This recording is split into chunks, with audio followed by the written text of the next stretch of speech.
Some Missouri farm kids used to tell me there's a difference between Africans and you know what, like there's a difference between love and virginity, and there's a difference between genocide and holy war. And the provincial norm in Pittsburgh is a welfare layabout. Dee Dee Mancini knew all sorts of truths. She said, Mafia comes from Mafia, my daughter. She'd say, don't cry over spilt milk. I can if I would if I could, but I can't, so I won't. And or you D for can't you hear? She had a hair splitting understanding of how many babies you could have on a welfare check. This was the provincial norm, welfare layabouts. They just deafened little queer ball. And he'll be a welfare layabout.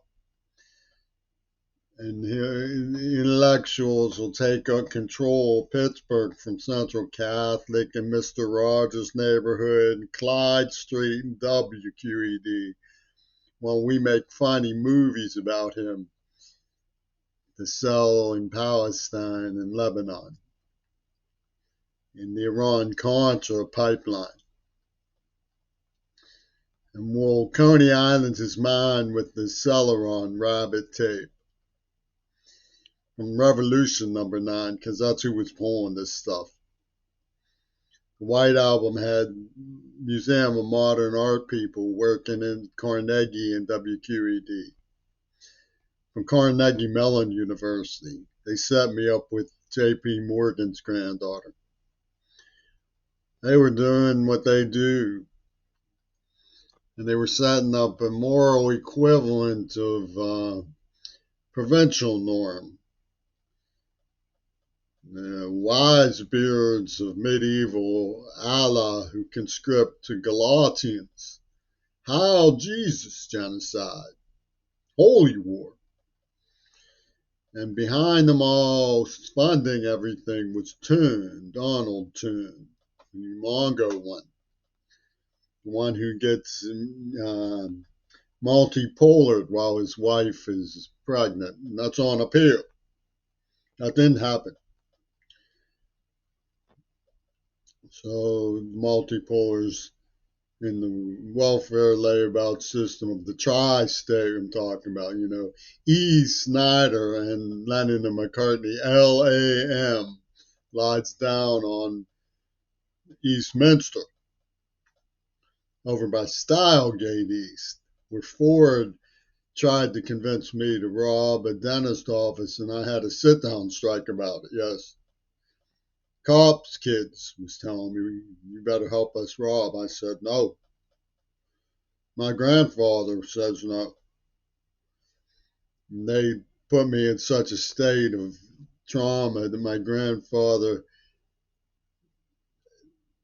asked me on his deathbed, and I didn't even know who he was anymore.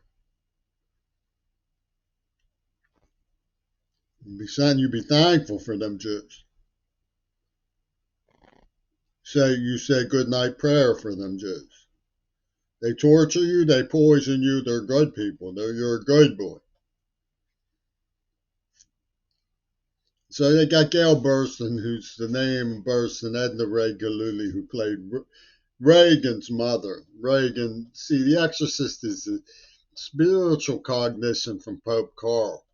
They tune into the movie of abortion, see, and the fetus spins its head around and says, I am Noam Chomsky, I am Noam Chomsky, I am Noam. And they put Burstyn on the letters, you see, because it's a holy war. They say, oh, having an abortion is craven. You're a serial killer. And they laugh and slap five at the barbershop because they were trotting out what they call the garbage troops. The persona is subjected to successive degradations of the exode of knock, knock, knock. And this is their realism. Don't laugh. This is the nature of reality at the University of Pittsburgh. London bridges are falling down like Shulman books, like Harcourt's panties over by Fern Hollow Bridge, where down under they have a sacred stone all carved for killing queers and then saying we queers love us, wet pet us, they like us more because we don't whine over the sacred types. Ooh. So the queers, they get out Texas and violinists from Tokyo. They say D'Alessandro's funeral parlor has a casket, for he crossed the line of my slick, jag-eyed wet pet from Tokyo. It's the provincial norm, a big old tune. And guess who has his beam of sacred empathy on the project? Levin. Look that up. Levin is a pilgrim. He's a pilgrim in the Chief Joseph sense. He's the pilgrim of Allah. And he works for David Jeffman. That's multipolar as you can get, son. So let's adapt to these provincial norms. And stop saying you were tortured. You might get out of this. Edgar Snyder might rescue you, Cuervo. You'll drool in the cricklewood.